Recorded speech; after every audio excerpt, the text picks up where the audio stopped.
در نتیجه مناقشه‌های مسلحانه در مرز تاجیکستان و قرقیزستان، ده‌ها منزل استقامتی ساکنان از دهه‌های خوجه اعلا و سامانیان از جانب قرقیزها آتش زده شد. ساکنان دهه سامانیان که منزل‌هایشان به کام آتش رفته است، میگویند جای دیگری برای رفتن ندارند.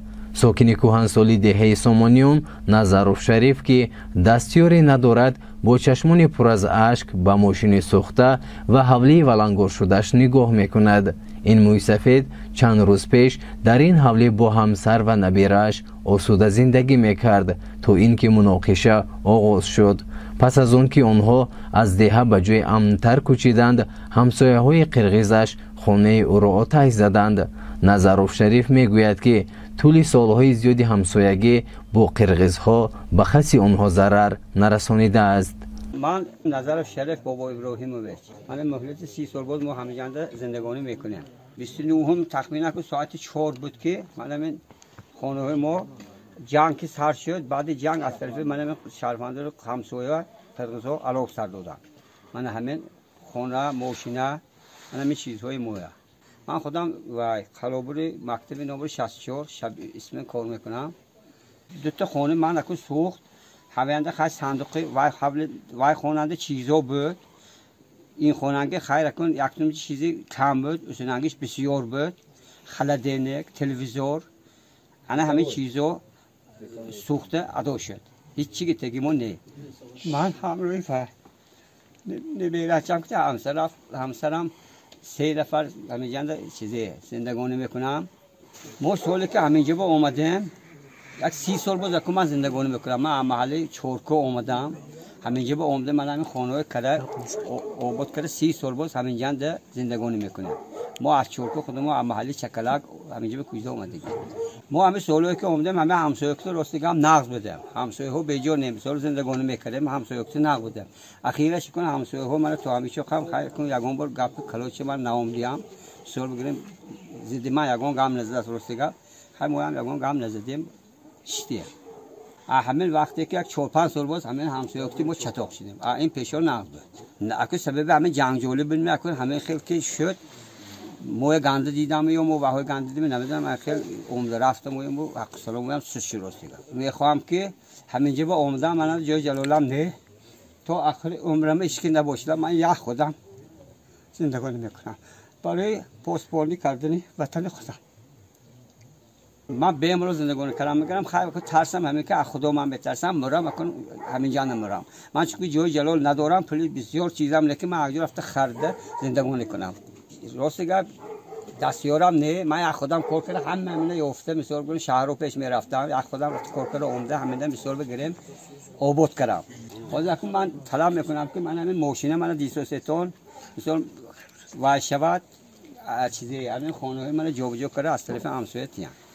لکن من اداق عمر این خانه ساختم ماشین خریدن نمیتونم چون که من پاسم پول میگیرم ارد تا روغنم تو وای من نمیرسم. نظروف شریف یگانه ساکن دهه سامانیان نیست که مال و ملکش مورد حمله قرقیزها قرار گرفته باشد.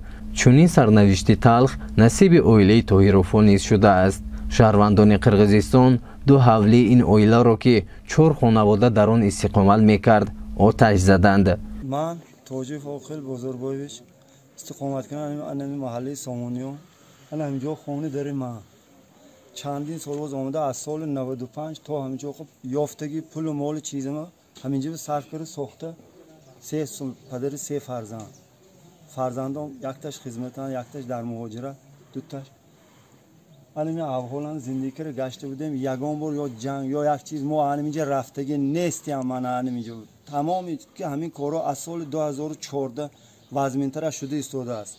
یگان جا نمیرم انا همینجا میستیم. همین دفعه همیشه کردن که چی گم اول آقلو در گرفت مال در نشنده آقل در گرفت و یک آمده خلاص میکنم گفت بچه‌ها گذشته آمد ما 2 کس اونجا عقب مونده بیاد انداختن و دادرم هم تیر خورد. من موندگی احوال انا همه خونه اکو هم حوض بگذارید میبینید سوخته برفت. ما دیگه جای نداریم. عموما 3 فرزندم هر 3 به خونه میکردگی انا همینجا زندگی میکنیم. انا ما آقل من 2-3 مال گم якташ сӯхтагӣ почкакош майдияк, якташ ану унҷа истодааст, якташ калонаш гум. Акун зарали молияви ҳоҷат ба баён. Ман хонаҳом гуфтусиям ки ҳамаша мана ҳамин маҳаллаи пурсетон хонаҳое ки беҳтарин хона ҳамин хонаҳои мо. Ман гуҷо ба гапам ҷавоб метиҳам ки мо ки дига ҷой надорем, ҳамин чандин сола даходе ки ёфтем ҳамаша ҳаминҷа ба сарф кардагӣ. Рӯзона сар шуд. Соат тахминан қариб 4 буд. Ҳаминҷа дут шуд.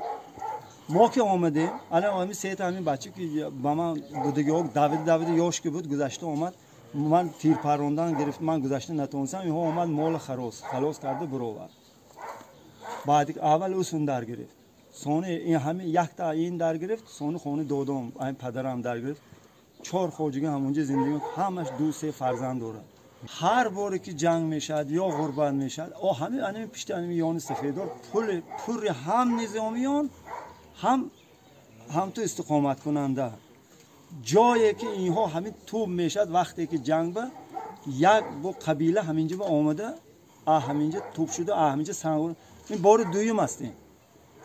ин ҳолат барои мо бори дуюм аст. вай дафт сахт осеб надид то ин дараҷая камутум зада ойнакҳои шикаст, ваҳои шикаст, бо хайр рост кардем гирифтем.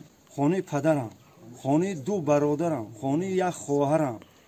ҳозир мегузаретон мебинетон чӣ хел хона сӯхтагӣ, чӣ хел расход шудагӣ, акун вақте ки мебинетон ҳоҷат ба баён нест. ман дига пулу моли чизе инҷа ба дига сарф мекардагӣ надорам. ҳеҷ ман ҳозир гуҷо занам гуҷо хо мерад, хоҳарам гуҷо хо мерад, таи не ҳоли гуҷо мерад. нест монда дар дигар ҷо як зарраам ҷомо нест. як оилае ки ҳамо акоко зиндагӣ мекунад, ана ҳаминҷа ояндаи мо ана ҳаминҷа гуфта мо буду шуда мо ҳаминҷа ба сарф кардем. худо ман умед дорам ҳукумат ин ба назар мегиранд, корҳои мо дастгирӣ кард, метиҳам ваъда додам. мана муҳтарам раиси шаҳр, ман худам рафтагӣ намудам, молам мурда истод, тир хӯрдагӣ рафтагӣ намудам. мана ҳозир инҳо рафта омадан ҳамин гапа задан. сокинони деҳаи сомониён ки бо қирғизҳо якҷоя зиндагӣ мекунанд, мегӯянд ки зиндагӣ бо чунин ҳамсояҳо онҳоро ба дод овардааст. ҳатто кӯдаконро вақти мактабравӣ қирғизҳо мавриди латукуб қарор медиҳанд. дар умум дар деҳаи сомониён 10 хона ба кӯми оташ рафтааст. кумитаи ҳолатҳои фавқулодаи тоҷикистон рӯзи 3 май эълон кард ки طبق حساب‌های پیشکی در مناقشه اخیر مرزی در حدود 3 جماعت اسفره 14 خانه کاملا و 2 منزل زیست قسماً ویران شدند. یک انشاءات یاری رسان نیز ضرر دیده است. همزمان قسماً یک مکتب میانه و خانه استقامتی در دهه آفچی قلعچه نوحه بابا جون غفوروف تخریب گردیده است.